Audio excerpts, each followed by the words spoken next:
Akala niya habang buhay na siyang magiging sundalo ng Demon Army, pero sa isang iglap, tinapon siya na parang basura. Si Dariel ay itinuturing na pinakawalang kwentang Demon Soldier kaya tuluyan siyang sinipa palabas dahil sa sobrang hine niya, harap-harapan siyang ininsulto ng mga nakakataas sa kanya at sinabing napakapatas niya dahil hindi man lang siya marunong gumamit ng kahit basic magic spell, siya lang ang nag-iisang hindi marunong mag-magic sa buong grupo nila, kaya tinakot siya ng mga boss niya na susunugin siya sa mismong lugar kung hindi siya aalis, at dahil alam niyang tapos na talaga ang lahat para sa kanya, tinanggap na lang ni Dariel ang kapalaran niya, nagpaalam at agad na umalis sa kastilyo. Ngayon bilang isang 32 anyos na walang trabaho, iniisip niya kung ano na ang gagawin niya sa natitira niyang miserable na buhay. Buong buhay niya ay sa Demon Army lang umiikot kaya hindi magiging madali ang magsimulang muli, ilang araw siyang pag-alagala sa kagubatan, gutom at nanghihina, hanggang sa tuluyan siyang bumagsak at humiga habang nakatingin sa langit at inaamin sa sarili na baka mamatay siya bago pa man siya makapagsimula ng panibagong buhay. Pero biglang nagbago ang takbo ng lahat, may biglang lumitaw na isang magandang babae na inaatake ng isang nagwawalang unggoy. Bago pa siya madurog ng halimaw ay sumugod si Dariel at sinabi sa sarili na kahit isa siyang walang kapangyarihang talunan, tungkulin pa rin niyang protektahan ng isang babae bilang sundalo. Alam niyang kayang tapusin agad ng isang tunay na demon na may magic ang unggoy,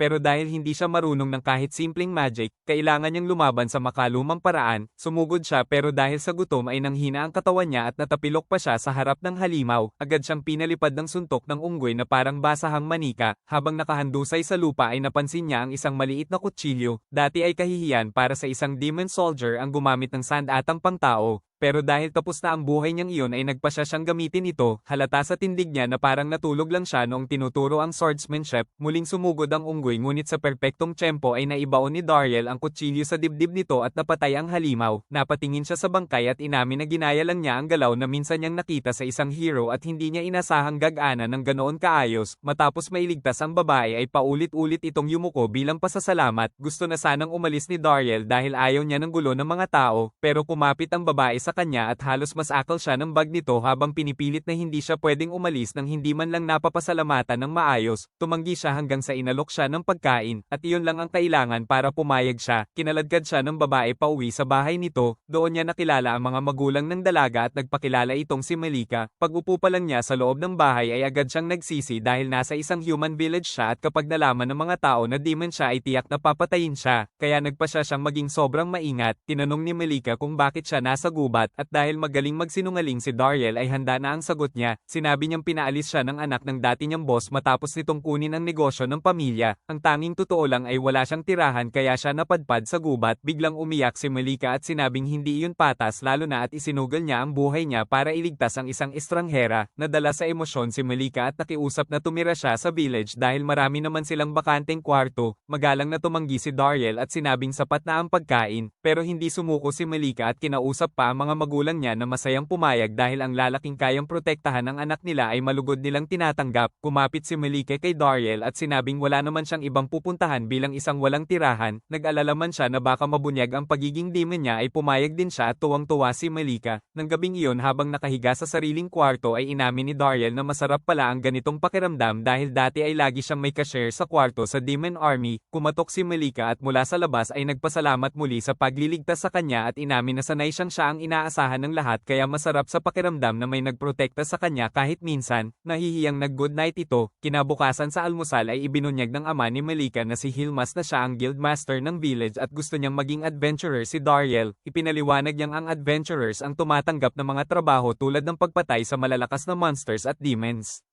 Pilit iniba ni Dariel ang usapan at sinabing mas gusto niya ang fieldwork o pangungulekta ng herbs pero natawa si Hilmas at sinabing sayang ang pangangatawan niya kung sa simpleng gawain lang. Sa takot ni Dariel ay inilabas ni Hilmas ang registration ritual scroll ng guild. Narinig na ni Dariel ang balita tungkol dito dahil tao lang ang makakakumpleto ng ritual at ang mga spy na pamilya ay nauwi sa benda. Sa sobrang kaba ay nagpanggap siyang masakit ang likod dahil sa laban sa unggoy para lang makaiwas, pero tinusok ni Malika ang daliri niya at idinikit ang kamay niya sa scroll. Naghanda siya sa sa pinakamasamang mangyayari ngunit sa gulat niya ay naging matagumpay ang registration ng walang problema. Doon niya napagtanto ang totoo, hindi pala siya demon, tao siya sa buong panahon. Kinabukasan ay dinala siya ni Hilma sa isang bukid para sanayin bilang tunay na adventurer at itinuro ang aura, ang life force na taglay ng bawat tao at ginagamit ng adventurer sa kanilang sandata. Humawak si Dariel ng espada at naalala ang pagsasanay niya noon kay Lord Granbarza. Nang pumorma siya ay nagulat ang lahat ng natural na damaloy ang aura sa kanya. Ipinaliwanag ni Hilmas ang apat na combat types na slash, sting, hit, at protect. Kadalasan ay isa lang ang pinaghuhusayan ng isang adventurer. Para subukan ng slash ay inutusan siyang hatiin ng isang troso. Nag-alangan siya dahil hindi pa siya nakagamit ng human sword pero sumugod siya at hinati ito ng malinis sa dalawa. Natulala ang lahat pati siya. Sinubukan din niya ang sting gamit ang pana at palaso, ang hit gamit ang martilyo, at ang protect gamit ang kalasag, at nakapagtala siya ng record sa bawat kategorya. Napaiyak si Hilmas nang marealize na tila nabalewala ang 30 taon niyang pagiging adventurer kumpara kay Dariel. Sa sobrang tuwa ni Malika ay isinubsob nito ang mukha ni Dariel sa dibdib niya. Sa pagtatapos ng training ay sinabi ni Hilmas na isa siyang rare adventurer na may kakayahang gamitin ang apat na combat types at may tadhanang pagandahin ang mundo. Buong pagmamalaki niyang iminungkahi na sumali si Dariel sa prestigious Center Guild at handa pa siyang magsulat ng rekomendasyon. Ngunit nalungkot si Malika dahil kapag umalis si Dariel ay mawawala siya sa village. Pinag-isipan ito ni Dariel at piniling manatili. Pinaalalahanan niya ang ama ni Malika na binigyan siya ng tahanan noong wala kaya gusto niyang suklian iyon sa pamamagitan ng pananatili. Labis ang saya ni Malika at muli siyang niyakap ng mahigpit. Kalaunan ay bumisita si Dariel sa Adventurer Guild at nakilala ang iba. Biglang may isang bastos na batang nagtanong kung bakit may matandang tulad niya roon. Ang batang si Gashita ay gustong malaman ang rank niya. Kinakabahang sinilip ni Dariel ang adventurer data at inaming i-rank siya. Humalakhak si Gashita at kinutya siya bilang pinakamababa habang ipinagyabang ang D-rank nito at inutusan siyang rumespeto sa nakakataas. Humingi ng paumanhin si Malika at ipinaliwanag na si Gashita lang ang adventurer ng village kaya naging mayabang. Kalaunan ay ibinigay ni Hilmas ang unang assignment kay Dariel na mangolekta ng medicinal herbs dahil tambak ang request matapos tanggihan ni Gashita. Tinanggap ito ni Dariel kahit binalaan siyang may mapanganib na halimaw na nakita sa paligid na hindi kayang talunin ni Gashita. Nang ipakita ni Hilmas ang sketch ay muntik nang mabulunan si Dariel dahil yun mismo ang halimaw na napatay niya noong una niyang makilala si Malika. At ganoon lang kabilis ay tapos na ang una niyang adventurer job bago pa niya nalaman. Nagalit si Gashita nang mabalitaan na natalo ni Dariel ang monkey beast na hindi niya matalo at agad itong kumuha ng request para patayin ang isang halimaw para patunayan na mas kapaki-pakinabang siya kaysa sa isang laos na matanda. Samantala ay itinaguyod ni Hilmas si Dariel sa D-rank dahil mag-isa niyang natalo ang halimaw at naprotektahan ang village. At sa sandaling iyon ay lumabas si Malika at buong tapang na inihayag na handa na siyang sumama kay Dariel sa susunod nitong quest. Akala niya tahimik na ang buhay niya sa village, pero heto na naman ang panibagong gulo. Sinubukan ni Dariel na sabihan si Malika na hindi niya kailangang sumama sa kanya sa tuwing may lakad siya, pero iginiit ni Malika na may kailangan magturo sa kanya sa paligid. Nang marinig iyon ay namula si Dariel at doon niya napansin kung gaano talaga ka-cute si Malika. Habang magkasama silang naglalakad ay nag-open up si Malika at sinabing dati rin niyang pangarap maging adventurer para makatulong sa village sa kahit anong paraan. Nakinig si Dariel at naisip kung kaya ba iyon ang dahilan kung bakit niya ito unang nakita sa gubat. Kinumpirma ni Malika na noong araw na iyon ay pumunta siya sa gubat para mangolekta ng medicinal herbs para sa isang matandang may sipon dahil tumanggi si Gashita na pumunta kaya wala siyang choice kundi siya ang gumawa.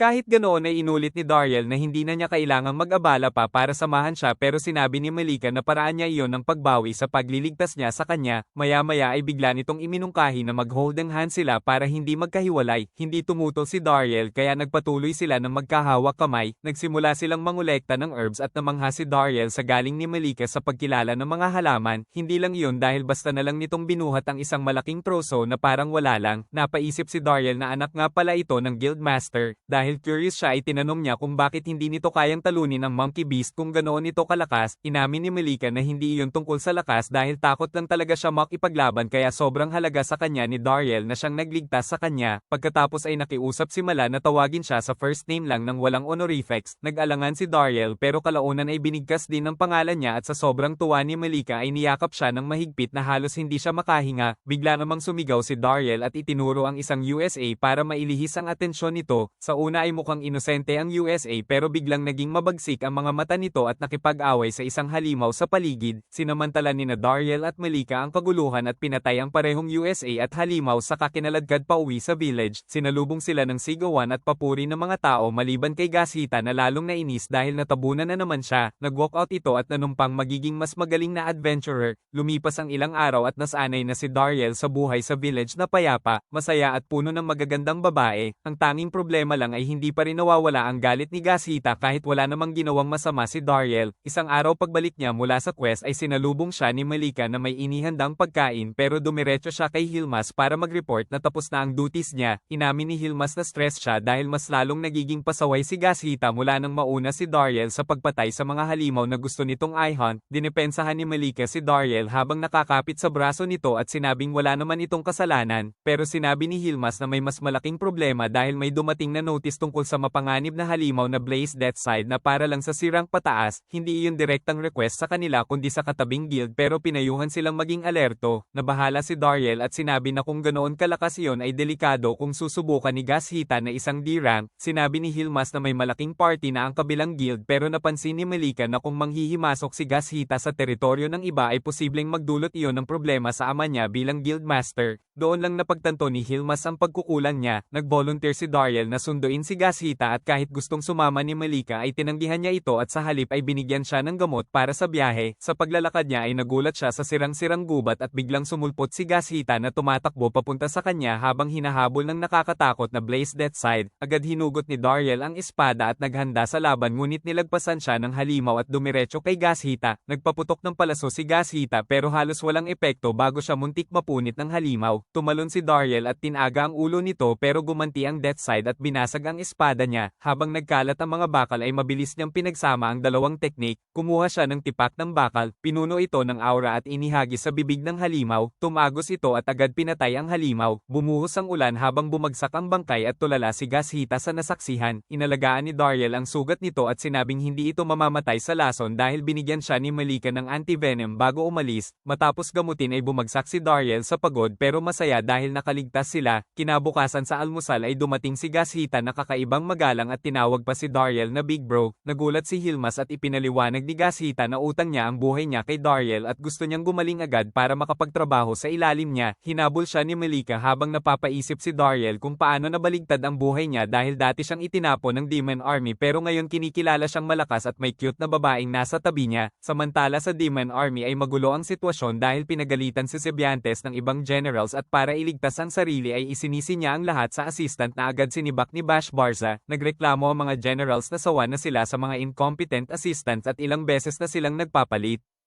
Iminungkahi ni Doroy na ibalik si Daryl dahil doon lang nila napagtanto ang halaga nito pero nagliyab sa galit si Bash Barza at sumigaw na hinding-hindi niya papayagang makabalik si Daryl. Opisyal nang naging fanboy ni Daryl si Gashita at halos araw-araw ay nakadikit ito sa kanya kaya aminado si Daryl na mas mabuti na iyon kaysa maging kaaway pero nakakaasar pa rin. Dagdag pa ang patuloy na paglapit ni Malika sa kanya araw-araw na isa ring sakit sa ulo. Kahit ganoon ay payapa pa rin ang buhay sa village pero hindi mawala sa isip ni Daryl na may tinatagong lihim ang lugar. Isang gabi ay kinausap niya si Hilmas at tinanong kung bakit napakaraming bakanteng bahay. Para maipaliwanag ay pinakuha ni Hilmas ang mapa at tinawag si Malika pero walang sagot kaya si Daryl ang tumingin at nakita niya itong nakaupo sa sahig na nagtatampo. Inamin ni Malika na naiinis siya sa sarili dahil hindi niya makontrol ang sarili niya sa paligid ni Daryl at baka inilalagay niya ito sa panganib. Pinakalma siya ni Daryl at sinabing hindi iyon malaking bagay at hindi naman sinasadya. Gamaan ang loob ni Malika at kinuha ang mapa. Ipinaliwanag ni Hilmas na anino na lang ng dating masiglang village ang natitira dahil sa labas nito ay ang Mithril Mine, isang bihirang metal na may misteryosong katangian at napakalakas kapag ginawang sandata at kayang mag-imbak ng magic kapag ginawang equipment. Dahil mahalaga ito sa mga demon ay nagkaroon ng digmaan sa pagitan ng tao at demon at noong bata pa si Hilmas ay nasakop ng mga demon ang minahan. Maraming beses sinubukang bawiin ng mga tao pero nabigo kaya unti-unting namatay ang village. Nang gabing iyon habang nakahiga ay naalala ni Daryl na doon siya dating nagtrabaho bilang bahagi ng Demon Army kaya kaya nagpasya siyang bisitahin ito. Kinabukasan ay dumating siya sa minahan at naisip na kung makakakuha siya ng mithril para sa Lux Village ay malaking tulong yon, pero dahil hindi na siya opisyal ng Demon Army ay nagdisguise siya at palihim na pumasok. Nagulat siya dahil halos walang tao at sa loob ng kuweba ay nakita niya ang grupo ng Demon Children na tinatawag na Knockers na agad siyang nakilala at pumila pa para magpa-headpat. Ipinaliwanag ng mga Knockers na 4 na beses tinaasan ng kanilang daily mithril quota kaya nagalit si Dariel at tinanong kung sino ang may utos at sinabi nilang si Lord Bash Barza. Napaisip siya kung ano ang nagtulak dito at biglang umiyak ang mga Knockers at sinabing si Dariel ang pinakamabait nilang warden dahil tinatawag niya sila sa pangalan at nirerespeto. Mula nang umalis siya ay pinahirapan sila para lang makatipid. Nakonsensya si Dariel dahil wala na siyang autoridad pero hindi niya kayang pabayaan. Biglang dumating ang squad ng Demon Soldiers para kunin ang mithril at nagtago siya habang pinagalitan ng commander ang mga Knockers at tinawag na tamad na basura. Nang magreklamo ang mga ito ay nagpaputok ng warning magic ang commander at isang Knocker ang nap icon at hinampas ito ng pala. Nagsigawan ng iba at napagtanto ni Dariel na lalala ito dahil kapag umatake ang mga sundalo ay walang laban ang mga bata at nang maghanda ang mga sundalo magpakawalan ng magic ay biglang sumingit si Dariel, espada ang hawak at tumayo sa pagitan nila at ng mga Knockers. Ngunit may isang Knocker na nakapansin na ang bandana sa bibig ni Dariel ay underwear niya pala kaya napahiya siya pero hindi niya tinanggal para hindi mabuking. Tinawanan siya ng commander at nilate dahil gumagamit siya ng human weapon. Sinubukan ni Dariel na makipag-usap ng maayos pero inutusan ng commander ang mga tauhan na umatake.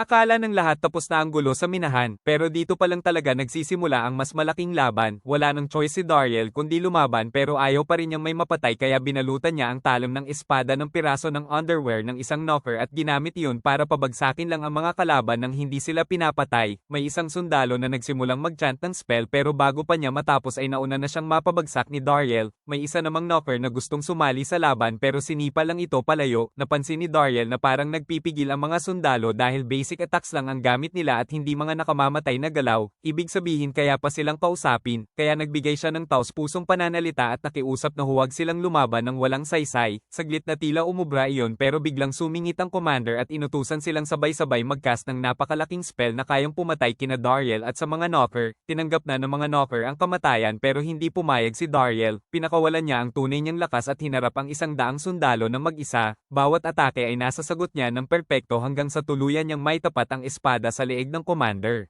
Nanginginig sa takot ang commander at nagmakaawang patawarin siya. Inamin nitong dati siyang kaibigan ni Lord Bash Barza at isang araw ay ipinagkatiwala sa kanya ang minahan. Nagulat si Dariel sa revelasyong iyon. Inasahan ng commander na papatayin siya pero sa halip ay ginupitan lang ni Dariel ang buhok nito gamit ang talam at sinabihang magbitiw na lang pagbalik niya. Agad itong pumayag at tumakas kasama ang mga sundalo. Nagsigawan sa tuwa ang mga Knocker at idineklara pa si Dariel bilang bagong leader nila. Pagbalik sa village ay muntik nang maibuga ni Hilmas ang tiyan niya ng Caswall na sabihin ni Dariel na nabawi niya ang mithril mine. Hiniling din niya na protektahan nila ang mga Knocker. Noong una ay tumanggi si Hilmas dahil dati itong kakampi ng mga demon pero nang makita ang seryosong mukha ni Dariel ay pumayag din siya. Ginawang guide sa mga Knocker sa loob ng minahan dahil kabisado nila ang bawat sulok nito at sa unang pagkakataon matapos ang maraming taon ay nagsimulang umunlad muli ang Lux Village. Nagpatuloy ang construction, dumami ang tao at pinasalamatan ni Hilmas si Dariel dahil sa kanya raw ang lahat. Samantala ay tumatakbo si Melika na may dalang malaking lunchbox ngunit nadapa ito kaya sinalo agad siya ni Dariel. Namula si Melika at itinulak siya sa lupa sabay yakap ng mahigpit sa sobrang saya dahil tinawag na siya ni Dariel sa first name. Samantala sa Demon Headquarters ay nadatnan ni Zebiantes si Bash Barza na kausap ang loro niya at napatingin siya sa malaking magical device sa gitna ng silid. Ipinaliwanag ni Bash Barza na iyon ang bunga ng pinakabago niyang proyekto, isang compressed magic weapon na gamit ang mithril bilang pangunahing source at pinipiga ang magic energy hanggang maging mahigit 100 beses ang lakas, isang mega bomb, habang nagyayabang siya na kapag natapos iyon ay magiging pinakadakilang demon general siya sa kasaysayan ay napansin ni Zebiantes na kailangan nito ng napakaraming mithril. Winagayway lang iyon ni Bash Barza at sinabing inutusan na niya ang mga Knocker na 4 na beses taasan ang kota. Doon binasag ni Zebiantes ang ilusyon niya at sinabing ninakaw na ang minahan at nasa kamay na ng mga tao. Napaluhod sa gulat si Bash Barza at mas lalo pang lumala nang sabihing galit ang Demon King at gusto siyang makita agad. Pagharap niya sa Demon King ay agad nitong ginamit ang Demon Eye at pinahirapan nahirapan siya sa isang tingin lang bago sabihing isa siyang tanga sa pagpapatuloy ng Mega Bomb Project. Inakala ni Bash Barza na papatayin siya pero inutusan lang siyang humingi ng tawad. Yumuko siya at nagsorry habang pinapaalalahanan ng Demon King na dapat ay hindi niya pinaalis si Dariel dahil masyado siyang bobo para mag-isa at maging ang ama niya ay naging matagumpay lang dahil kasama si Dariel. Pigil ang galit ni Bash Barza pero wala siyang magawa kundi tanggapin ang utos na magmuni-muni sa pagkakamali. Samantala sa village ay masayang pinagmamasdan ni Dariel at Malika ang pag-unlad ng lugar at sinamantala ni Malika ang pagkakataon para sabihing balang araw ay gusto niyang ikwento sa mga magiging anak nila ang kwento ng village. Kinakabahan siyang yayain si Dariel pero bigla itong nagpalit ng usapan at nagsabing babalik lang siya sandali. Napansin niya si Gashita na may kaaway na naman kaya hinailan niya ito sa gitna ng bayan at tinanong kung ano na naman ang problema. Sinabi ni Gashita na may mga dumating na lalaki at minamaliit ang adventurers ng village. Isa sa kanila ang nagpakilalang si Fitbuten mula sa Campbelltown at sinabing narinig niyang nabawi ng village ang Mithril Mine at gusto niyang kumpirmahin. Nang malaman niyang si Dariel na isang D-rank ang may gawa ay tinawanan niya ito at sinabing sinwerte lang at idineklara na ang guild nila ang hahawak sa minahan at bumalik na lang sa odd jobs ang grupo ni Dariel. Pumalag si Dariel at pinaalalahanan siyang nabigo silang talunin ng Deathside at si Gashita pa ang sumigaw na si Dariel ang tunay na nakatalo. Nagulat ang Campbell Adventurers at binuhat pa si Dariel at tinawag na A-rank pero halatang hindi masaya si Fitbuten. Kinagabihan sa hapunan ay muling nabanggit ang insidente at bago pa matapos ni Gashita ang pang-aasar ay biglang sinabi ni Malika na papatayin niya ang sinumang manggialam sa asawa niya. Napahiya siya sa nasabi at tumakbo palabas habang tulala lang si Dariel at nagbiro pa si Gashita na siya ang magpapakasal kay Dariel. Kinabukasan ay dumating si Best Fred mula sa Central Guild para makipag-usap sa mga knocker pero tumanggi ang mga ito maliban kung si Dariel ang kausap. Pumayag si Dariel na maging tagapamagitan at sa loob ng minahan ay ipinaliwanag niya ang terms at agad pumayag ang mga knocker ng walang pagtutol. Pauwi ay hinarang siya ng grupo ni Fitbuten na kunwari ay may bodyguard request at hindi nagpapadaan.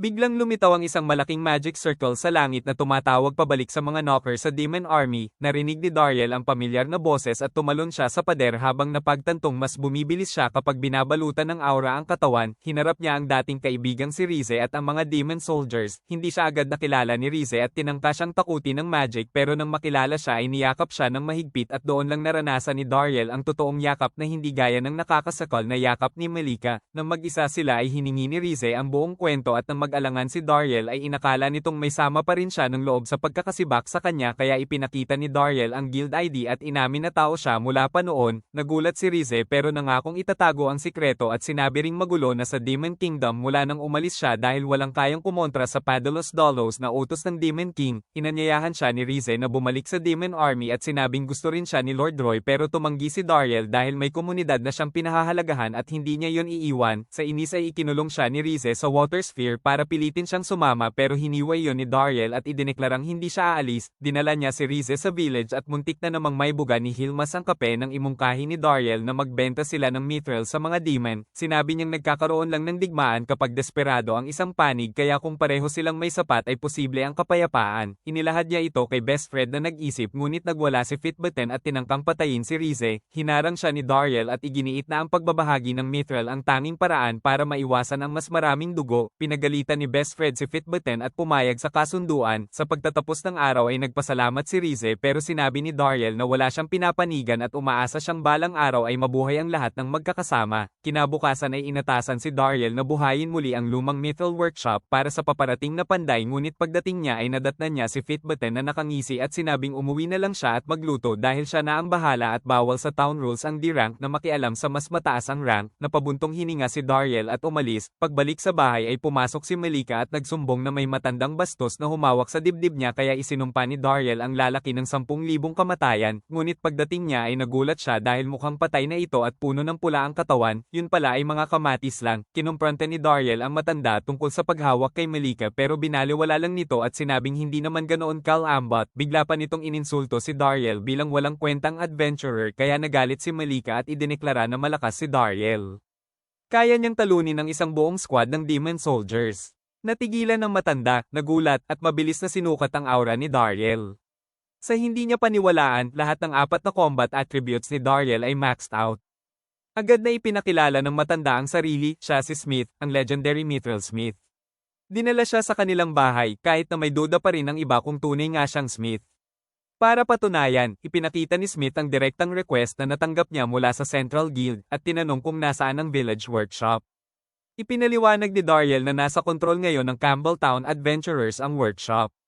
Pinahiya ni Smith ang ganitong kalokohan at nangakong ayusin gamit ang kanyang top-tier negotiation skills, ngunit sa totoo lang ay napunta lang siya kay Fitbuten at nakiusap hanggang pumayag ito at pinayagang gamitin nila ang workshop. Sa loob ng workshop, binigyan si Smith ng nostalgia waves. Nang makita niya ang ilang baguhan na nasasayang ang mahalagang mithril, nagpasya siyang magpakitang gilas. Ipinakita niya ang refined processing technique, gumawa ng flawless chunk ng mithril, at hinulma ito bilang sleek Myeth Hill sword para kay Dariel. Nang eye-channel ni Dariel ang aura sa espada, agad niyang naramdaman ang kaibahan kumpara sa normal na armas. Excited, sinubukan niya ito sa puno at sa isang swing lang, hinati niya ito ng walang kahirapan. Nahiya si Fitbuten at nakiusap kay Smith na maging disciple niya, pero tinanggihan siya at lumakad na lang kasama si Dariel. Sa daan, biglang sinabi ni Smith kay Dariel na isauli ang espada. Nagprotesta si Dariel na gusto niyang itago, pero iginiit ni Smith na tumahimik siya, hindi ito bagay sa kanya. Ipinaliwanag ni Smith na pangarap niya ang lumikha ng Myeth Hill weapon na kakaiba sa mundo. Tinuturo ni Dariel na kung wala ang mithril o workshop, hindi iyon matutupad, pero ngumiti si Smith at sinabi na nakatago na siya ng mithril at nakapag-set up na ng bagong workstation. Namangha si Dariel sa bilis ng ginawa nito. Sabi ni Smith, ang tanging issue na lang ay ang ethanol furnace niya na magic poured, kaya kailangan na mag-channel ng magic para gumana. Narinig ito, kaya nagpunta si Dariel kay Rize para humingi ng tulong. Pumayag si Rize pero binalaan na isang beses lang ito. Hindi niya kayang tulungan ng mga tao na mass-produce ng armas, pero utang niya kay Dariel ang pagbawi ng minahan at gusto niyang makita itong may karampatang armas. Magkasama nilang pinaganya ang furnace. Si Smith, habang nandoon, humingi ng alcohol para makapag-focus. Habang nagkuha si Dariel, nagtagpo siya kay Fitbuten na gustong makipag-usap ng pribado. Ipinaliwanag ni Fitbuten na kinukuha ng Central Guild ang lahat ng kita sa Myeth Hill Mine at nagmungkahi na magsanib puwersa upang patalsikin sila, ngunit tumanggi si Dariel. Walang interes sa politika ng guild. Na-offend si Fitbuten at hinagis ang glove, formal na hamon sa duel. Pagbalik ni Dariel sa bahay at ipinaliwanag ito, pinayuhan siya ng lahat na umatras dahil delikado ang duel, posibleng mamatay, ngunit matigas ang loob ni Dariel at tinanggap niya ang hamon. Hinayla siya ni Smith sa tabi at sinimulang turuan kung paano gamitin ang bagong Myeth Hill weapon. Dumating ng araw ng duel. Ipinagmamalaki ni Fitbuten ang flashy Myeth Hill weapon na ginawa niya para sa laban. Tumawa siya nang makita na ang armas ni Dariel ay simpleng kutsilyo lang. Ang patakaran, labanan hanggang hindi makapagpatuloy ang kalaban. Nagsimula ang laban at naglabas si Dariel ng warning strike. Tumaas ang confidence ni Fitbuten pero nagulat nang makita na kayang baguhin ng kutsilyo ni Dariel ang anyo nito.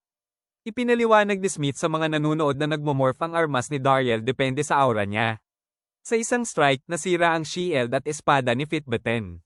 Akala ng lahat tapos na, pero lumabas si Fitbuten ng Myeth Hill Longsword. Walang takot, binago ni Dariel ang kutsilyo niya sa whip at winasak ang longsword sa isang mabilis na hampas.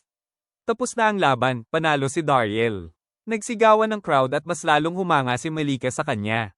Kinabukasan, dumating si Mr. Best Fred at humingi ng paumanhin sa reckless duel challenge ni Fitbuten. Tinanong niya si Dariel kung ano ang karampatang parusa. Humiling lang si Dariel na ayusin ni Fitbuten ang lahat ng bahay na nasira sa laban. Pagkatapos ay pinaalalahanan siya ni Best Fred ng lahat ng nagawa niyang feats mula pagdating niya sa village at formal siyang inanyayahan sa Central Guild sa Campbelltown. Nadinig ni Malika ang offer at halatang hindi masaya. Sa gabi, habang nagpapahinga sa hot spring, iniisip ni Dariel kung tatanggapin ang offer. Biglang may pumasok, inakala niyang si Hilmas, ngunit si Malika pala. Nakatingin siya kay Dariel, namumula, at tahimik na sinabi na gusto niyang makipag-usap. Sabi niya, narinig niya ang offer ng guild at alam niyang tatanggapin ito, pero ayos lang sa kanya at susuportahan siya kahit saan. Nakaluwag si Dariel at napagtanto ang pagiging selfless ni Malika. Tumingin siya sa mga mata niya at sinabi na tatanggihan niya ang offer dahil gusto niyang manatili kasama niya at sa mga tao ng village. Bukod dito, mamimiss niya rin ang luto ni Malika. Napaluha si Malika sa saya at naghawak kamay sila. Sabi niya, sobrang saya niyang kasama pa rin siya. Samantala, sa Demon Kingdom, kumakain si Bash Barza kasama ang ama niya. Habang kumakain, sinabi ng ama na ang tagumpay ni Bash Barza bilang isa sa 4 na generals ay dahil kay Dariel. Paalala niya na si Dariel ang nagbuklod sa 4 na generals at minsang pinayuhan siyang huwag pabayaan ng kahit ano sa kanya. Sa malamig na tingin, tinanong niya kung kumusta si Dariel. Nagpanik si Bash Barza at stammering na okay lang si Dariel at nagtatrabaho pa rin para sa Generals pero alam na ng ama niyang nagbabaluktot siya. Binugbog siya at sinabi na narinig niyang pinatalsik niya si Dariel. Umalis ang ama niya at inutusan siyang ibalik si Dariel pero tumanggi si Bash Barza, nagalit at naglakad na nagliliyab sa galit. Kinabukasan, nakita ng ina ni Malika si Dariel at Malika namumula sa eksena. Ngumiti siya at sabi, mukhang nagkakasundo sila. Pagkatapos, bumaba si Malika na may glow pa rin, si Dariel ay halatang pagod, ngunit nag-acting normal sila kaya walang nakakaalam. Habang tumutulong si Dariel sa laundry ng ina ni Malika, bulong nito na sana ay magkatuluyan sila ni Malika. Napagtanto ni Dariel at nagsimulang planuhin kung paano pakakasalan si Malika ng maayos. Pumunta siya kay Hilmas pero na-interrupt bago makapagsalita. Aminado si Hilmas na tumatanda na at kailangan ng tagapagmana bilang mayor. Kaya hiningi niya kay Dariel na tanggapin ang posisyon. Agad na tumanggi si Dariel dahil mabigat ang responsibilidad pero pinilit siya ni Hilmas hanggang pumayag. Pagkatapos, sinabi ni Dariel na gusto niyang pakasalan si Malika. Namangha si Malika, ito ang pangarap niyang sandali. Pinayagan siya ni Hilmas at pumayag si Malika. Niyakap siya ng sobrang higpit na nahulog siya sa labas pero ginamit niya ang combat skills para i-turn sila sa hangin, hawak pa rin si Malika at sinabi na dapat magsikap silang maging masaya. Sa ganitong paraan, naging asawa si Dariel ni Malika at mayor ng Lux Village. Isang taon pagkatapos, mas masagana ang village kaysa dati. Ang tanging lungkot ay pumanaw na si Smith. Isang araw, umuwi si Dariel at nakita si Malika na hawak ang anak nilang si Gran. Biglang pumasok si Gashida, sumisigaw tungkol sa rumor na may darating na hero sa village. Sinasabing kilala ang hero sa tungkulin na talunin ng Demon King at tinaguri ang Greater. Naalala ni Dariel ang hero nung panahon niya sa Demon Army, isang ruthless warrior na umaatake sa sinumang banta. Naisip niya kung nalaman ng hero ang kanyang lokasyon at pupunta para patayin siya. Sandali lang, lumabas lahat para salubungin ng hero. Nakatakip si Dariel ng mukha para hindi makilala. Bumukas ang carriage at sa sorpresa ng lahat, babae pala ang hero, mali ang lahat ng rumors. Nagpakilala si Dariel at nagpakilala rin ng hero bilang lady kasama sina Sesa at Satem. Ipinaliwanag ni Lady na nasugatan ng malubha ang predecessor, kaya siya ang pumalit. Natanggal ni Dariel ang takip sa mukha at napagtanto na walang makakakilala sa kanya. Habang nire-review ang village, sinabi ni Lady na nandito sila para magtanong tungkol sa Mayat Hill weapons. Pagdating sa bahay ni Dariel, sinalubong sila ni Malika na hawak si Gran. Naakit agad si Lady sa cuteness ni Gran at humiling na hawakan siya. Nang hawakan niya, itinago ni Gran ang mukha sa dibdib niya at nagsimula pang maglaro kasama nila. Habang pinapanood ito ni Dariel, naisip niya, yep, anak niya talaga ito. Hindi na kailangan ng DNA test. Kinabukasan, nakipagkita si Lady at companions kay Dariel, pinaalala ang pangunahing dahilan ng pagdating, Mayat Hill weapons. Ipinakita ni Dariel ang workshop at namangha ang lahat sa dami ng skilled craftsmen at sa kahangahangang armas na ginagawa. Kinuha ni Dariel ang isang espada at ipinaliwanag na iba ang mithril sa ibang material at ang pinaka-unique ay ang performance nito sa aura. Iniabot niya kay Satem ang espada at sinimulang ipasa ang aura sa armas, naramdaman agad ang malakas na daloy ng enerhiya sa katawan niya. Napansin nito ni Lady at nagulat siya. Sinabi niya na gusto rin niya ng sarili niyang armas. Kaya tinawag ni Dariel si Sekai, ang pinakamahusay na smith sa village. Yumuko si Sekai ng may respeto at sinabi na isang karangalan na gumawa ng armas para sa kanya. Ipinaliwanag ni Dariel na bago pumanaw si Smith, itinuro niya ang 48 na paraan ng tamang pagtrato sa babae. Sinimulan ni Sekai ang pagtukoy sa kamay ni Lady, at sa una, para sa kanya ay harassment lang ang itsura nito. Pero ipinaliwanag ni Dariel na kaya ni Sekai tukuyin ang aura type ng tao sa pamamagitan ng paghahawak ng kamay niya. Sa loob ng ilang sandali, natukoy ni Sekai na siya ay slash-type combat fighter. Nagulat si Lady na tama agad siya, baka totoong dalubhasa nga si Sekai. Pagkatapos, ibinahagi ni Lady na naghahanap sila ng ika-4 na kasapi sa kanilang party. Kinabukasan, emosyonal na inihayag ni Hilmas na magkakaroon ng tournament para piliin kung sino ang sasali. Hindi natuwa si Lady na sobrang excited ang lahat dahil ang pagtalo sa Demon King ay hindi laro.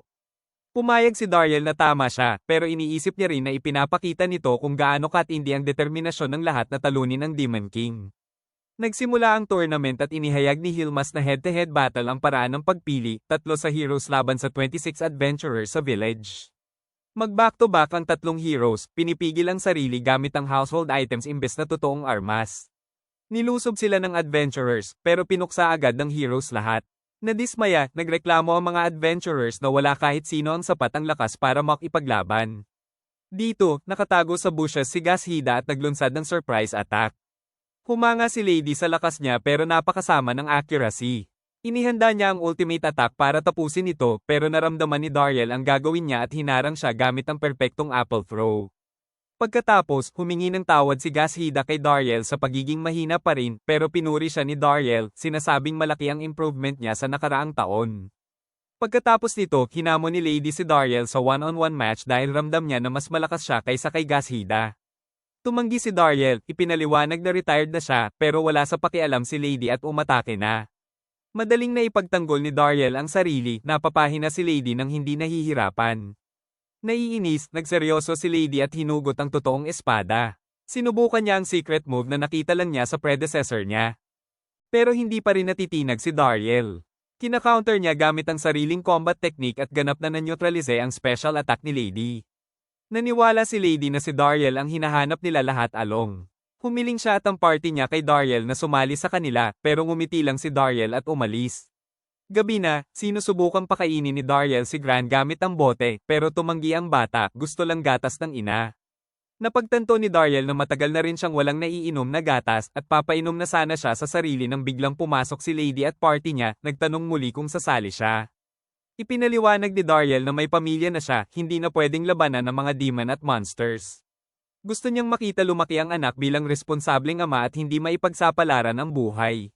Narinig ito, tinanong ni Lady kung ano pa ang pumipigil sa kanya, at sinabi ni Dariel na naasikaso na niya ang mga bagay gaya ng pag-aayos ng fence at pag-hunt ng monsters sa highways. Sabi ni Lady na hindi iyon kasing halaga ng pagtalo sa Demon King, pero tumanggi pa rin si Dariel, sinasabing desidido na siya.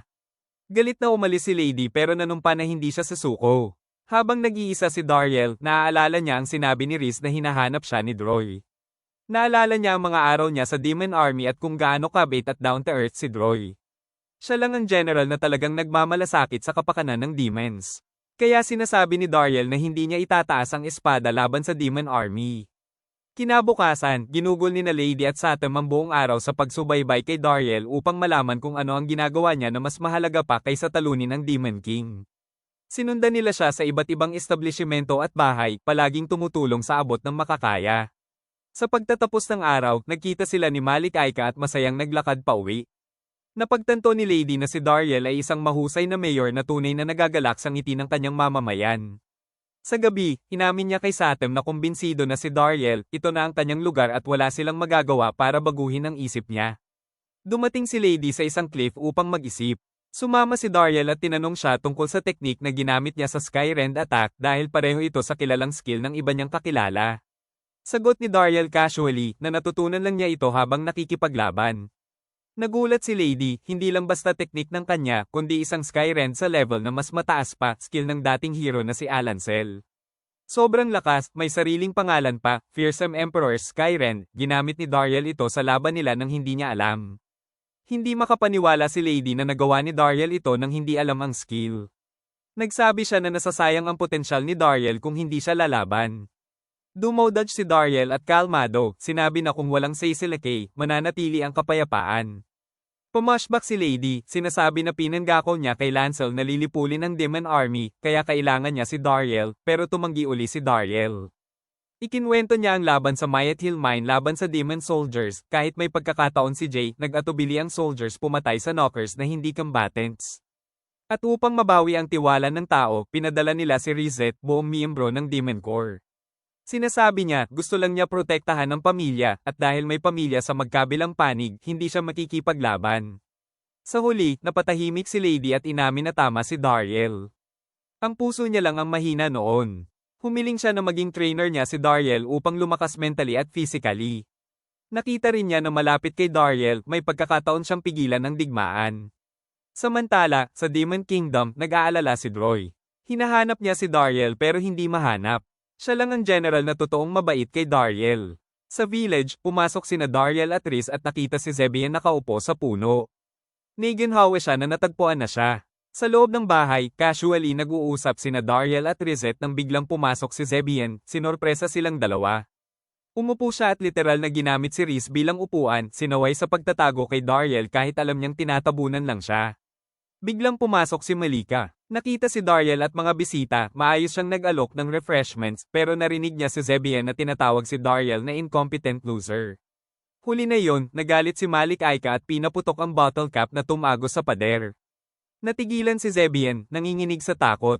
Nang humupa ang tensyon, tinanong ni Dariel kung tunay ngang naglakbay siya para hanapin siya. Binaliwala ni Zebian at sinabi na para lang siya mag-inquire tungkol sa Village's Mythal. Sabi niya, kailangan niyang pumunta dahil tinatago ni Riz ang lahat. Humingi ng tawad si Rizard, pero siniguro ni Dariel na hindi niya kasalanan. Ipinaliwanag niya na kayang manipulahin ni Zebian ang air density para magtago. Kinumpirma ni Zebian. Walang hiya, hiniling niya na ipasa ni Dariel ang lahat ng Mythal. Tumanggi si Dariel, sobrang mahalaga ito sa village, pinrotektahan nila ng husto. Kumuha si Zebian ng fence, nagmamasid kay Dariel, pero sinuportahan siya ni Malik Aika ng mas nakakatakot na glare. Lumabas sila para labanan. Unang umatake si Zebian, pero madaling nahulaan ni Dariel ang kilos niya at hinawakan ng espada sa leeg niya, hinihingi ang pagsuko. Binaliwala ni Zebian, patuloy na nagdemanda ng rematch. Sa bawat laban, panalo si Dariel. Naiinis si Zebian, lumutang sa langit, inihanda ang Geostorm technique para sirain ang village at hanapin ang Mythal. Kina-counter ni Dariel gamit ang Skyrend, nilamon ng storm niya. Bumagsak si Zebian papunta sa lupa, pero naabutan siya ni Dariel sa huli. Sa kasamaang palad, natanggal ang underwear niya. Natakot si Zebian, napaiyak, at nagbanta na sasabihin kay Malik Aika. Nagtakbo si Dariel at humingi ng paumanhin, nag-alok ng Mythal bilang kabayaran. Pumayag siya, at sumang-ayon na panatilihing lihim ang presensya ni Dariel sa village. Humiling pa siya ng armas tulad ng espada ni Dariel, pero dahil patay na si Smith, imposible. Kaya dinala ni Dariel kay Sekai at inutusan gumawa ng sword na pinakamalapit sa Hermes blade. Biglang napatingin si Dariel, malapit nang dumating si Lady at party niya. Alam niya, kung makakasalubong si Zebian at Lady, magiging gulo. Kaya inutusan niya si Sekai na patagilan si Zebian habang siya naman ay pipigil sa hero party. Nakarating siya sa hero party at ginawa ang lahat para patagilan sila, binigyan si Lady ng task ng 1,000 sword strikes bilang training. Masigasig si Lady kaya walang reklamo. Ngunit kahit sa lahat ng pagtatangka ni Dariel, bomb I go ang plano. Dumiretso si Lady sa sauna kung saan relax na si Zebian. Narinig ang boses ng dalawa, natakot si Dariel at pumasok, hindi na nag-isip, sabay hinawakan ng dibdib ng dalawang babae. Sabay na sinapak siya, namaga ang mukha niya. Gabi na, nakaupo si Dariel, bruised at battered, sa harap ni na Lady at Zebian sa hapagkainan. Papagsabihin na sana ni Lady ang nangyari sa sauna, pero niligtas ni Zebian, tinanong si Dariel kung sino ang nag-imbita kay Lady sa village. Lady humiling kay Dariel na ayusin ang bastos na pag-uugali ni Zebian, pero nakaupo lang siya roon, tila walang pakialam.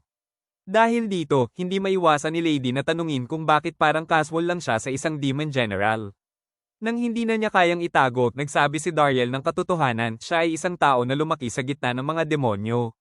Nagulat si Lady, pero hindi si Malik Aika. Ipinaliwanag ni Dariel na sinabi na niya lahat kay Malik Aika bago sila magpakasal, at hindi ito naging problema sa kanya. Noon, hinawakan lang niya ang kamay ni Dariel at sinabi na ang kanyang nakaraan ay hindi magbabago ng pagmamahal niya. Napaisip si Zebian nang malaman na tao pala si Dariel, pero naalala niya noon na talagang mahina ito at hindi marunong ng magic. Tinanggap ni Lady ang nakaraan ni Dariel, pero binanggit na wala namang dahilan para si Zebian ay gumala-gala sa paligid. Tumindi ang tensyon, at bago pa man tuluyang mag-init, pinatama ni Malik Aika ang kanyang palayok sa mesa at iminungkahi na lutusin ang kanilang alitan sa pamamagitan ng duel. Pumayag si Dariel, pero may kondisyon na hindi nila papatayin ang isa't isa. Dumating ng araw ng duel. Pinakawala ni Lady at Zebian ang kanilang mga atake, at mula sa tingin, pantay ang laban. Ipinaputok nila ang kanilang mga signature techniques, nagbabanggaan blow for blow. Nagtayo si Saddam ng barrier para protektahan ng mga nanunood, pero unti-unti siyang napapagod. Pumasok si Dariel, pinalakas ang barrier, at nagulat si Saddam na kaya rin pala gumawa ng barrier si Dariel. Ipinaliwanag ni Dariel na kinopya lang niya ang teknik sa mismong sandali. Samantala, naging sobrang excited si Baby Grant, tumitig sa dibdib ni na Lady at Zebian. Nakawala siya sa mga braso ni Malik Aika at muntik ng madaganan ng bumagsak na landslide. Agad na sumugod si Dariel, inabot si Gran at nailigtas sa huling sandali. Nilinis ni Zebian ng debris gamit ang kanyang storm barrier. Huminga ng maluwag ang lahat, natatawa sa kawalan ng ingat ng bata. Nakita ni Zebian at Lady na kanina ay magkasagasa sa laban na nag-e-enjoy at nagsimulang makipagkaibigan habang pinapanood ang ngiti ng isa't isa. Nakaramdam si Dariel ng pag-asa, baka talaga kayang mag-coexist ng maayos ang tao at demonyo. Kinabukasan, kinuhang pansin ni Cese si Dariel at ipinaalam na dumating ang dating hero, si Alancel, sa kanilang village. Agad na naging alerto si Dariel. Kilala niya si Alancel bilang isang ruthless war machine na pumapatay ng sinumang makikita. Nang tumakbo ang ilang bata upang batiin ito, nagpanik si Dariel, akala niya mabubura ang mga bata. Pero sa sorpresa niya, chill at friendly ang dating hero, wala sa nakakatakot na rumors. Napakakilala ni Alancel kaya nagkakahanay ang buong village para lang makilala siya. Nang ipakilala ni Dariel si Alancel kay Zebian, tahimik niyang pinaalala na mabuti lamang siya sa tao, at kung malalaman niyang demonyo siya, delikado ito dahil matalas ang senses ni Alancel sa magic. Sinabi ni Dariel na huwag gumamit ng magic habang nandyan siya, pumayag si Zebian ng may pag-aalangan. Hindi nagtagal, nag-usap sina Dariel at Alancel. Sinabi ni Alancel na narinig niyang nagiging problema si Lady kay Dariel at ayaw niyang mahuli sa training. Kaya inihayag niya na siya na muling magte-train kay Lady. Halos sumabog sa excitement si Lady. Naisip ni Dariel, perpekto ito, habang nakadistract si Lady sa training, may pagkakataon si Zebian na makaalis nang hindi napapansin. Biglang nanig si Alancel at sinabi na nakaramdam siya ng kakaibang presence mula pagdating. Nagpanik si Dariel, akala niya nahuli ang sikreto, pero si Alancel pala ay nakatingin lang sa isang goofy na bata. Napahinga si Dariel at ipinaliwanag na si Gashida iyon, ang pinakamalakas na adventurer ng village, kahit na nakakatagong itsura. Pagkalipas ng isang oras, nagtipon ng lahat sa training grounds para panoorin ang spar ni na Alancel at Lady. Nagsimula ang laban, at effortlessly naiiwasan ni Alancel ang mga atake ni Lady habang casual na nagsisign ng autograph. Kinukuha niya ang espada ni Lady sa mid-swing, pinaikot siya sa lupa at nanalo agad. Napansin niya na napabuti ang swordsmanship ni Lady at nagtaka kung sino ang teacher niya. Nang marinig na si Dariel, agad siyang humamon kay Dariel sa duel para subukan ang lakas nito. Tumanggi si Dariel, sabi niya ay retired na, pero sa pangungulit ni Gashida, pumayag na rin siya. Pumasok sa ring at nakaharap si Alancel. Ramdam ni Dariel ang crushing pressure ng aura, at umatras, dahilan na dapat hindi sila mag-spar na walang laman ang tiyan.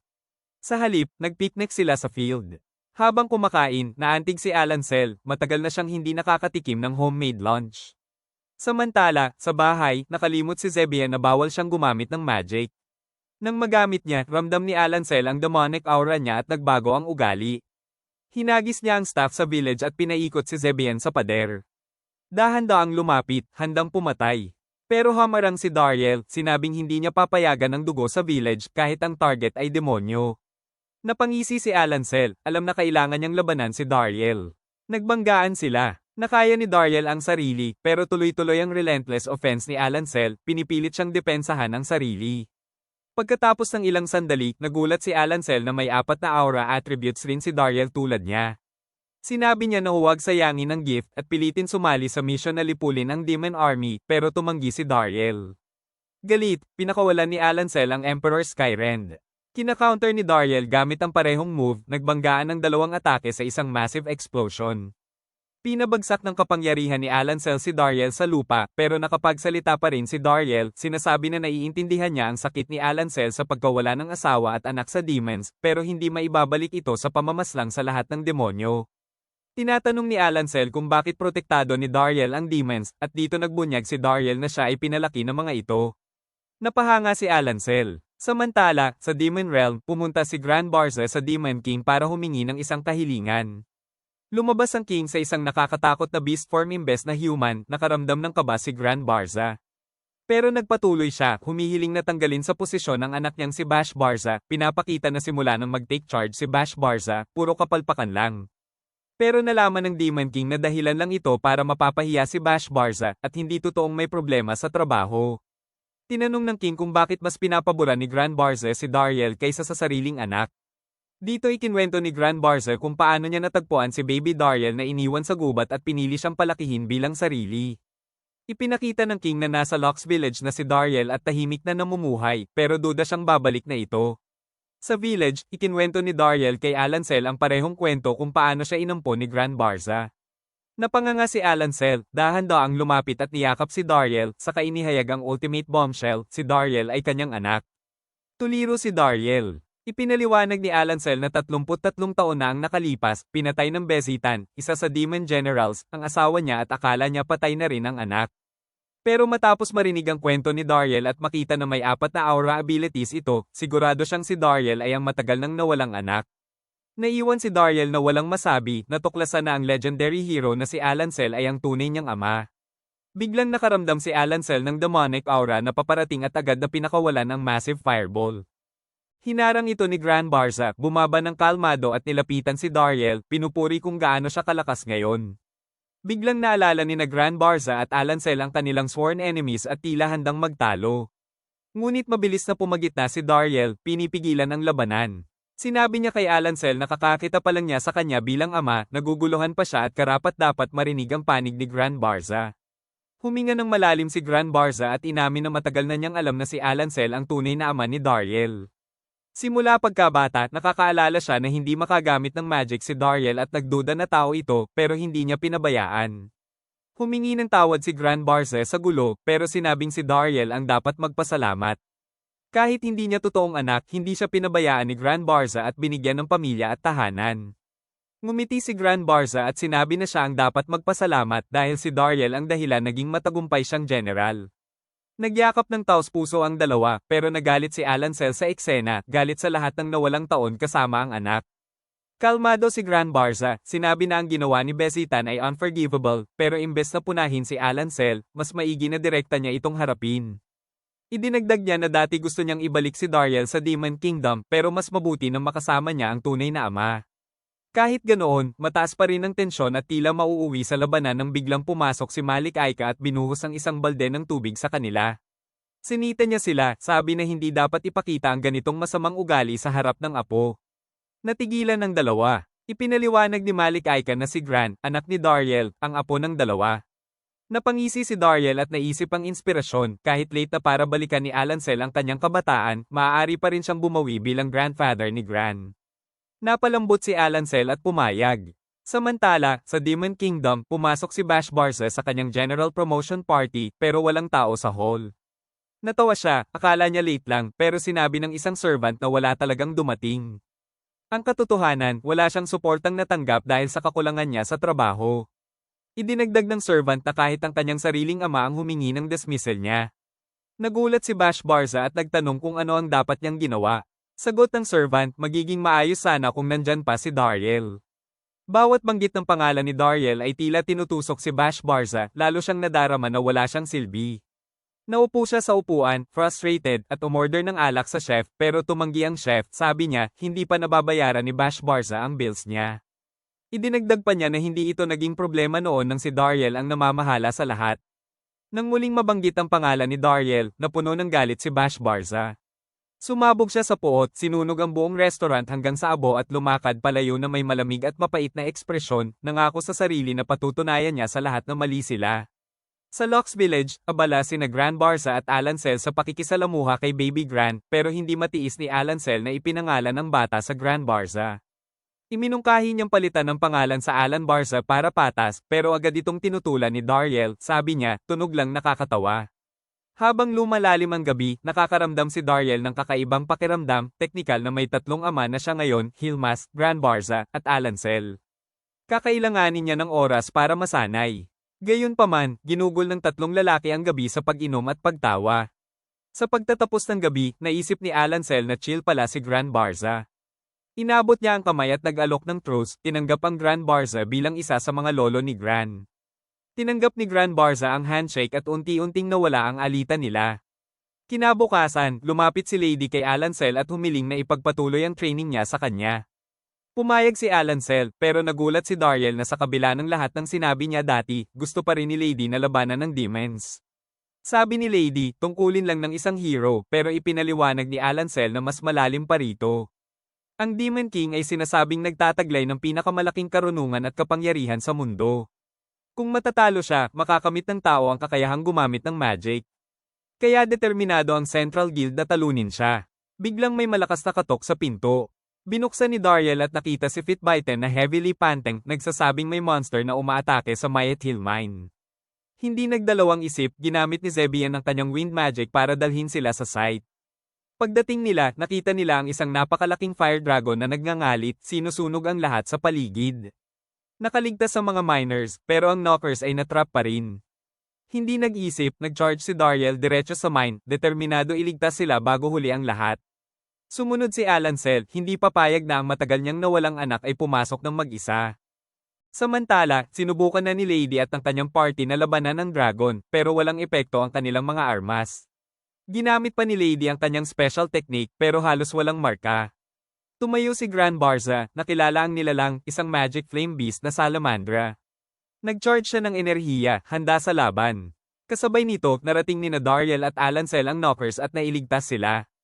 Tuwa ang mga knockers na makita si Dariel muli, pero bago sila makapagdiwang, biglang lumitaw ang salamander sa harap nila. Nagkatinginan sina Dariel at Alancel at sabay nilang pinakawala ang pinagsamang Skyrend sa beast. Sa kanilang gulat, nagtagumpay ito, pinalakas ang salamander ng sapat para bumagsak sa lupa. Tumayo si Dariel sa harap ng monster habang umaatungal ito, pero hindi siya umatras. Biglang huminto ang salamander, tumigil at lumipad palayo, nakalito kay Dariel at sa lahat. Puna ni Zebian, ramdam niya ang galit mula sa salamandra, pero sabi ni Dariel, nagdulot ito ng kakaibang nostalgia. Pagkatapos nito, inanunsyo ni Grand Barza na babalik siya sa Demon Kingdom para magsiyasat. Hinawakan niya si Zebian at lumipad sila. Ligtas ang knockers, pero frustrated si Dariel sa pagkawala ng mine.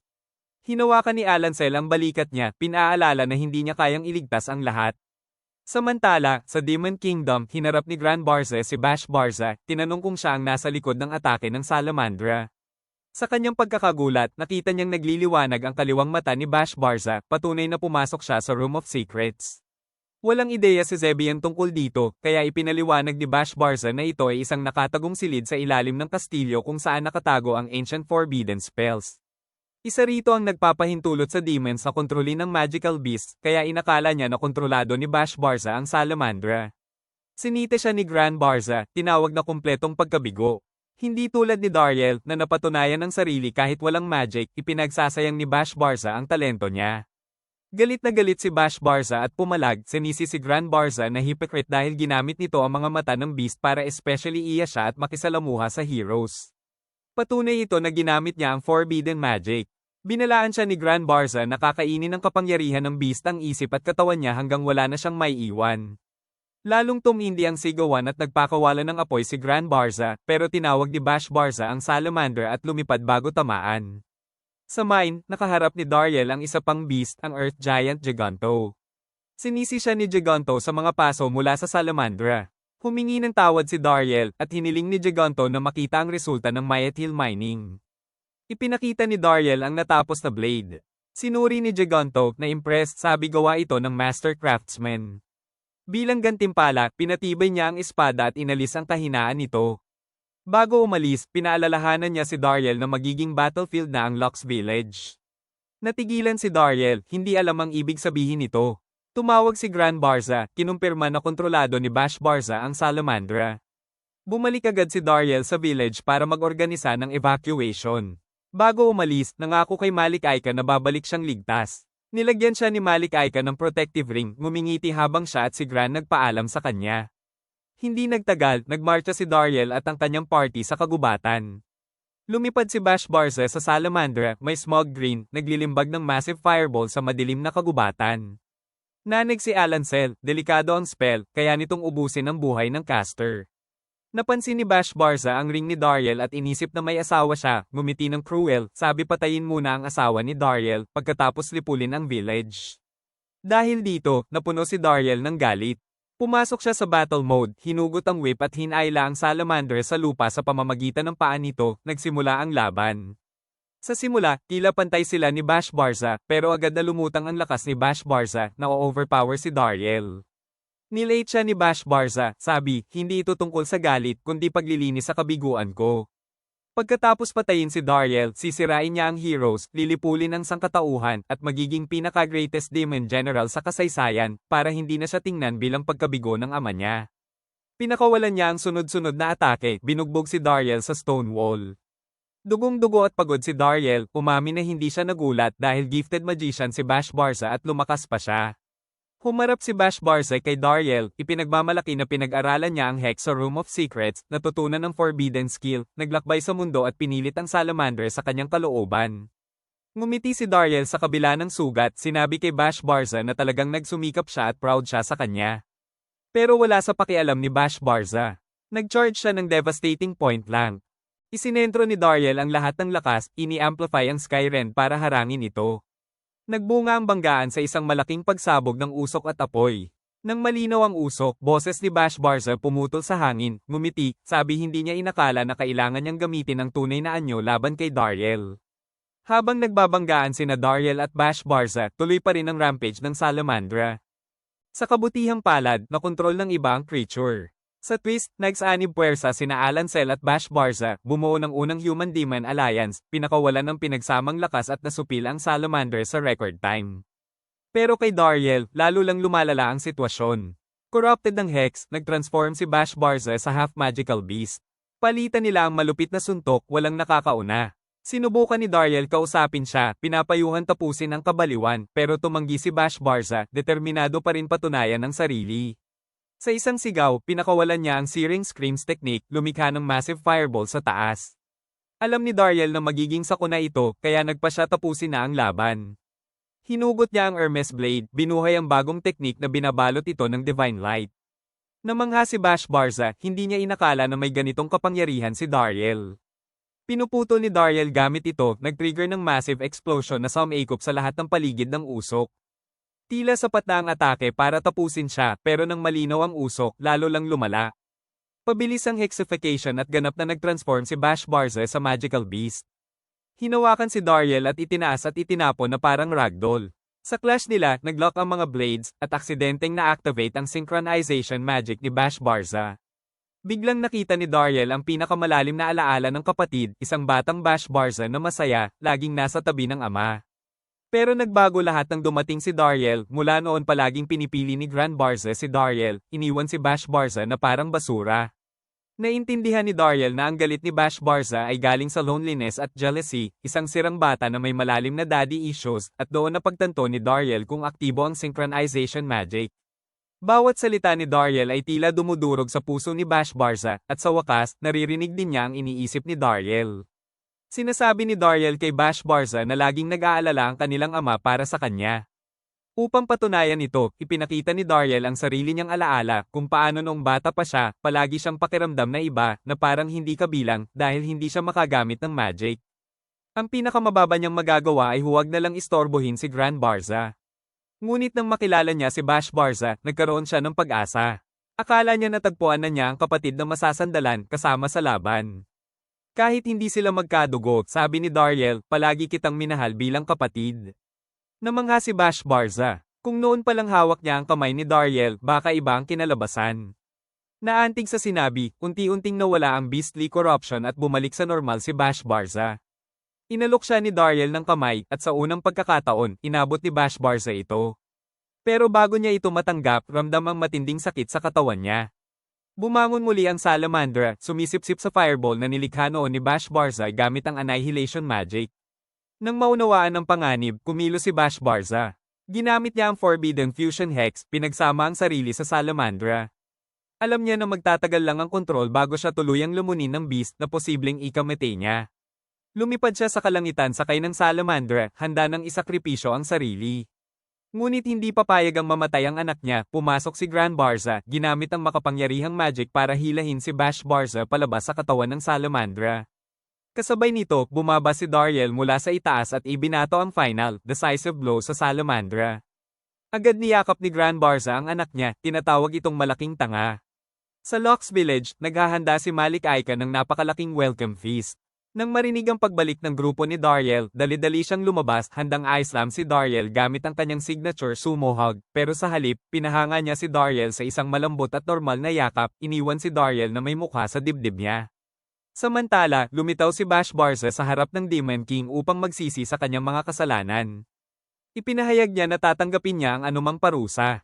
Nag-alok ang Demon King ng pagpipilian, bumalik bilang isa sa 4 na generals o ipadala sa impyerno. Magalang na nagpasalamat si Bash Barza, ngunit sinabi niya na nararapat siya sa impyerno dahil sa hindi mapapatawad na ginawa niya. Tumawa ang Demon King, sabi hindi na niya naipapadala sa impyerno ang sinuman sa loob ng maraming taon. Sa halip, pinalaya si Bash Barza mula sa Demon Kingdom tulad ng ginawa niya kay Dariel noon.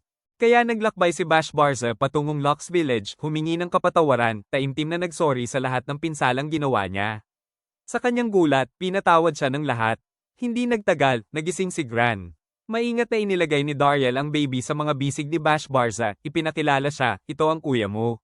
Namangha si Malik Aika at ang iba nang biglang magsalita si Gran ng unang salita, Kuya, Bash Barza. Mula noon, tinanggap si Bash Barza bilang bahagi ng pamilya. Nakakuha pa siya ng sariling lugar sa Family Mural.